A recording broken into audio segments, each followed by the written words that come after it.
Hi, all, and welcome to Monday Night's Treasure Vortex with Gypsy Jules from YouTube's Zero Discrimination, as well as her website, gypsydigs.com, and myself, Amanda Digger Degaz. Tonight we have special guest Buckleboy that we can't wait to bring in and introduce to you all. Those of you who haven't chatted with him in our chat can get to know him a little bit. But before we bring him in, hey Gypsy, how are you this evening? Hey, I'm doing great. Awesome. How about yourself, Amanda? Doing all right. Wonderful. It's Monday. How's Daylight. the weather, though? Today, awful. Saving. Today was awful. Really? Today, yeah, Wow. it said it was 40, but we're getting the back end of the storm that hit us this weekend. So it's all gusty winds. I know there was a bunch of power outages around, and the wind makes it feel about 20 degrees. So a little on the chilly side. Wow. Well, it's warm here in Texas. Sorry. Perfect for getting out. And anyway, yeah, it's beautiful. It's been a little windy today, but you know me, I try to get out as much as I can, even when I'm on the road traveling. So got out a little, and I was just looking at a pendant that I found yesterday, and I just found some online, and they're going for like $400 and something. Oh, wow. It's set in an inlay in like a black onyx. I'll shoot you a photo, but super cool. Pretty excited after seeing the prices of those. Oh, I'm sure. But anyway, how about you? You were able to get out despite the weather, or? Yes. This weekend I got out mudlarking. I haven't gotten to pick up the detector yet. Figured with the coastal flooding and the massive high tides that it was perfect opportunity, late afternoon, and obviously it's daylight longer now, so I was able to hit up a couple of my mudlarking spots, and they were very productive. Found quite a few marbles and clay pipe stems. I got a Portsmouth, New Hampshire brewery bottle, and Sweet. trying to think, like a morning glass. It's a black faceted, what looks like a hat pin, the end of a hat pin, and a whole bunch of other stuff that I'm forgetting about. Oh, some beads. You know me, got the eagle eyes. You always find the beads.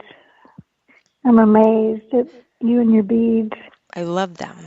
That was somebody's, Yeah. jewelry, somebody's purse, because a lot of those sea beads back then were, sewn into the different beaded purse work and clothes, and heck, Right. even lights. They used to be the shades. They used to have the beads that hung off, and Really? I yeah. didn't even know that. Huh. Well, you folks, if you haven't ever gone to check out Amanda's TikTok, if you're on TikTok, I highly recommend going over there. She's got loads of amazing videos, short clips of her metal detecting and short clips of her bottle hunting, finding all kinds of mudlarking things, just amazing. And she's got some pretty viral videos as well. So be sure and go check out Amanda over on TikTok. And I think you post some of those on Instagram as well. Is that correct? On occasion, yeah. On occasion, especially, yeah. Starting to try to put them on both, and then the YouTube as well, YouTube Shorts. But once we get back into metal detecting and even the dump digging and the creek walking and all that, I try to get all those videos up. So there's different playlists. And we get to see each other. I know. Coming up. Actually going to a dig. There was no I plans of a can't dig, but believe we it. can talk about that some other point as well. I can't wait. I can't wait. Yep. Amanda was kind of surprised.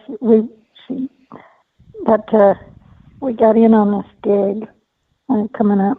We'll talk about that next week if you want. Yeah. Yep.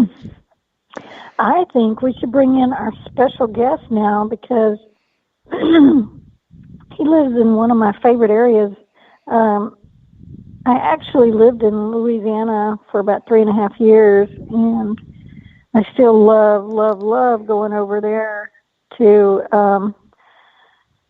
metal detect in some of the Civil War area, but just in the old plantations and stuff. But let's go ahead, if you want, go ahead and bring in our guest. Yeah. Everybody give a warm welcome to Buckleboy.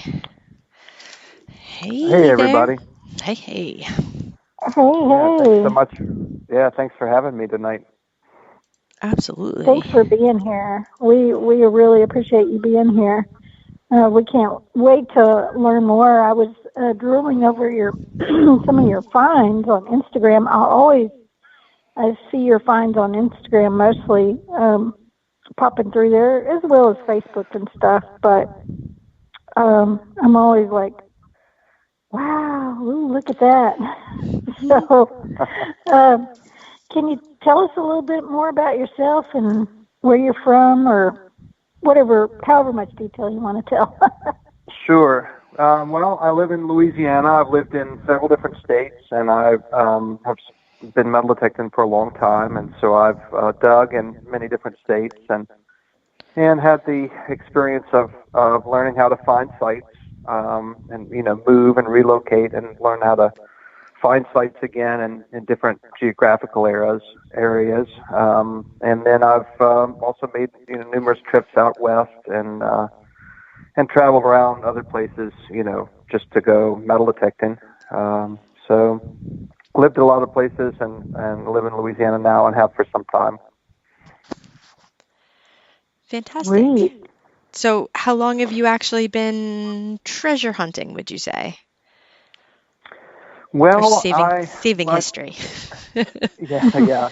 My parents bought me a little crappy detector when I was really young. It was one of those. It was kind of like a red-looking triangular, like the handle of it was like triangular shaped, and I just remember it had two knobs. I don't even know what they did. And then it had, I want to say, like a search coil that looked like home plate, maybe, or some weird shape. It wasn't like a loop. I don't know, but that was my first metal detector. But I actually counted my number of years in the hobby from when I got my first serious real metal detector, which was a 1266 back 33, 34 years ago now. Wow. So, yeah. That's fantastic. Wow. What are you currently swinging now? I'm currently using an F75, almost predominantly, but I do own a pulse machine that I use at the beach, and I like digging in the beach. It's really relaxing. It doesn't have the age or the history of everything else that I find, but it's kind of nice to relax and just zone out and do that. Definitely. Now, you and your wife actually get to go out and detect together. Oh yeah. She actually started digging as a result of meeting me, and and so I think the first time I told her that I was going to go metal detecting and asked if she wanted to come, I think she thought I was talking about a metal detector at an airport or something. Like had absolutely no clue like what she was in for, but she's now been digging. Gosh, how many years? 2007, she says. Okay. So yeah, that's a good many years. And so we dig together when we can, when our schedules allow. And I think she's been hooked I don't know if she's been hooked since the very first trip, but at least since she started finding some good stuff. And I think her first silver coin, for example, was a Morgan dollar. Oh, jeez. Oh man. Yeah. Well, that will hook you for sure. Weird. Yeah. I think that people didn't quite believe it, but we were, we would go out and, in Kentucky and Indiana and some of those areas where we were digging at the time, there's not as many. There's like you're more likely to run across a copper than you are a silver coin. In many cases, it's kind of backwards here in Louisiana. You're much more likely to run across a silver than a copper. Mm-hmm. Right. And so, we were at a one-room schoolhouse. I'll never forget it. We'd been a bunch of other places and hadn't had much luck that day. And we ended up going to this one-room schoolhouse site. It was just woods. There wasn't any trace of it at all. And owner was really nice, let us dig, and we walked up on this hillside and dug a couple of Indian head cents. And then she came over and she said, "I think this is a token," or something like that. Or "I think I found a token." And she opens her hand. It was the Morgan dollar. That's the best. And I was like, "That's not a token." Wow. Yeah. That truly is the best when they don't even know what they found. I love it. That is amazing. Yeah. And I think, those schoolhouses, people think, well, what was Dad doing at a schoolhouse? But in rural America, things were, especially the old Northwest Territory, which is where we were digging. That area of land is just called the old Northwest Territory. It's all surveyed in 1 mile square parcels, and everything's subdivided from there. Well, every so many parcels, you had to have a school by law.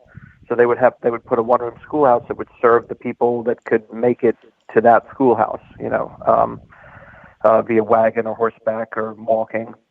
And so they would also, what people forget is that they would use these as like de facto polling places. They would have town meetings in these one-room schoolhouses. It was like the only public structure that was available without having to take your horse and buggy and, drive the 3-hour trip to go to some town.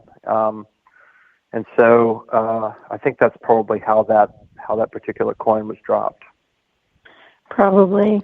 I'm still amazed at the things I find at schoolhouses, even modern day, because, kids tend to go get into their mom or dad's coin collection or jewelry box and bring things to school that they're not supposed to.